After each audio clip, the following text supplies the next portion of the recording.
पालनपुर नाम का एक खुशनुमा गांव था। वहाँ के लोग बड़े ही काबिल और पढ़े लिखे थे। प्रेमलाल अपनी पत्नी और बच्चों के साथ पालनपुर में रहता था। बाकी गांव वालों की तरह वो मेहनती और काबिल नहीं था। गांव का कोई कोना नहीं बचा था जहां प्रेमलाल ने उधार ना मांगी हो। इसलिए गांव वालों ने उसका नाम प्रेमलाल से उधारी लाल रख दिया था। उसकी पत्नी माधुरी भी उसके उधार लेने से बहुत परेशान थी। अजी कहाँ गए? मैं कब से आपको आवाज लगा रही हूँ। हाँ भाग्यवान आया। अरे मैं हमेशा तुम्हारे साथ ही तो हूँ। आपके यहाँ साथ रहने से कुछ नहीं होगा। आपको जाकर बाहर काम भी करना पड़ेगा। और वैसे भी पूरा गांव उधारी के ताने मार मार के हमारा जीना हराम कर रखा है। अरे अब क्या हो गया? पूरा गांव तो खामखा हमारे परिवार के पीछे पड़ा हुआ है। गांव में अगर पत्ता भी गिर जाए तो सबको लगता है उसके पीछे मेरा ही हाथ है। इतना कहकर उधारी लाल घर से बाहर चला गया और बाजार जाकर उसने घर का राशन लेने का सोचा। बाजार जाते वक्त उधारी लाल को जमींदार और महाजन उसे देखकर, अरे जमींदार साहब, वो देखिए उधारी लाल अब नजर आया है। ये पैसे ले लेता है और नजर नहीं आता। चलिए इससे अपने पैसे वसूलते हैं। अरे भाई हाँ, सही कह रहे हो। उधारी लाल ने मुझसे अभी 4 दिन पहले ही 2000 रुपए लिए और कह रहा था कि रात को दे दूंगा, और 4 दिन हो गए हैं, ना पैसे दिए और ना नजर आया। अरे दामोदर भैया, जल्दी से मुझे महीने भर का राशन दे दो। ये लो सामान की पर्ची, और हाँ मेरे हिसाब में इसका सारा बिल लिख लेना, ठीक है? अरे कैसा हिसाब? तुमने पिछले 4 महीने से कोई हिसाब नहीं किया। मेरी दुकान में बोर्ड लगा है और बोर्ड पर लिखा है आज नकद कल उधार, लेकिन तुमने तो इस बोर्ड का गलत मतलब समझ लिया है।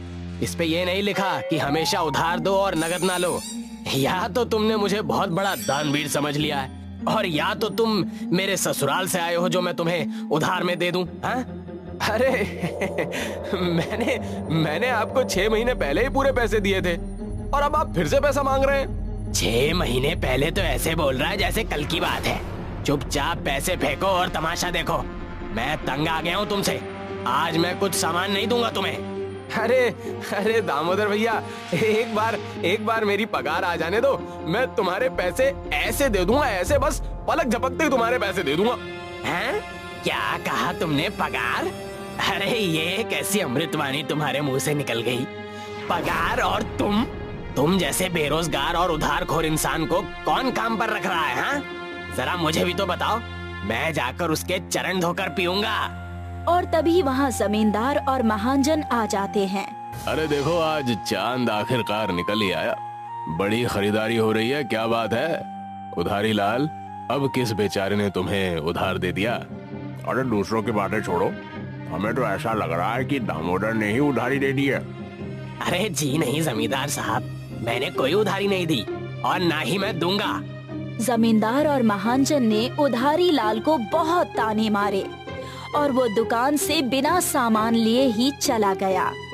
तभी उसी वक्त गांव से एक ज्योतिष आ रहे होते हैं। उधारी लाल उन्हें देखकर उनकी ओर बढ़ जाता है। ज्योतिष को देखते ही उधारी लाल उनसे पूछने लगता है, ज्योतिष जी, बड़े दिनों बाद आपका गांव में आना हुआ। आप इतने दिनों तक कहाँ थे? उधारी लाल, तुम यहाँ? वो सब ठीक है, लेकिन मैं कोई उधार नहीं देने वाला।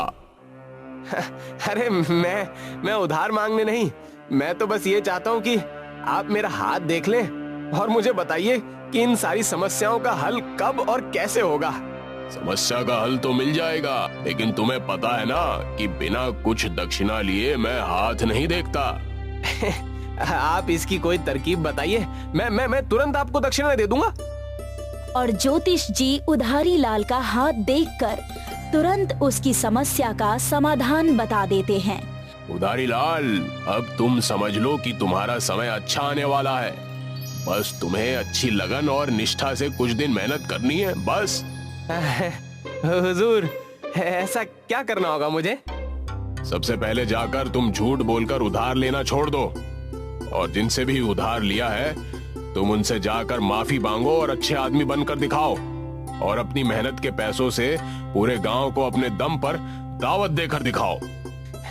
अच्छा, ठीक है ज्योतिष जी, मैं ऐसा ही करूंगा। चलो लाओ मेरी दक्षिणा। मैंने आज तक किसी का उधार नहीं चुकाया, लेकिन मैं आपका उधार जरूर चुकाऊंगा। आपको जरूर आपकी दक्षिणा मिलेगी। अरे मैं दुनिया को उल्लू बनाता हूँ, ये उधारी लाल तो मेरा ही उल्लू सीधा कर गया। उधारी लाल ज्योतिष जी की बात सुनकर वहाँ से चला जाता है और घर जाकर अपने बच्चों और पत्नी से ये सारी बातें बताता है। कोई बात नहीं जी, आपको अपनी गलती का एहसास हो गया, यही बहुत है। आप जाके गांव वालों से माफी मांग लीजिए। उधारी लाल पूरे गांव में जाकर सबसे माफी मांगता है और उनके पैसे उन्हें वापस देने का वादा करता है। जमींदार और महाजन इस बात से दुखी थे। उन्होंने उधारी लाल के सामने एक शर्त रखी। देखो, माफी और वादे से कुछ नहीं होगा। जब तक तुम हमारे पूरे पैसे वापस ना कर दो और पूरे गांव को दावत ना करवा दो, हम गांव वाले तुम्हें माफ नहीं करेंगे। उधारी लाल शर्त सुनकर संकट में पड़ जाता है और ज्योतिष जी के पास समस्या लेकर पहुंच जाता है। ज्योतिष जी उधारी लाल को चिंतित देखकर उससे पूछते हैं, क्या हुआ उधारी लाल? अब मुझे किस तरह से लूटने आए हो? मेरा मतलब है कि किस चीज की उधारी लेने आए हो? क्यों परेशान हो? क्या बाधा आ गई? हाँ? और उधारी लाल ज्योतिष जी को अपनी सारी समस्या बता देता है और उनसे इस समस्या का हल मांगता है। देखो उधारी लाल, मैं तुम्हें उधार तो नहीं दूंगा, लेकिन मैं तुम्हें अपने साथ रखकर तुम्हारी एक मदद जरूर करूंगा। तुम यहाँ रोज आकर मेरे कामों में मेरा हाथ बटाओ तो मैं तुम्हें महीने की 10,000 रुपए तनख्वाह दूंगा। ठीक है जी हुजूर, मुझे मंजूर है। मैं अब कभी उधारी नहीं लूंगा और आपके यहाँ काम भी करूंगा और सबका उधार चुका दूंगा, पक्का।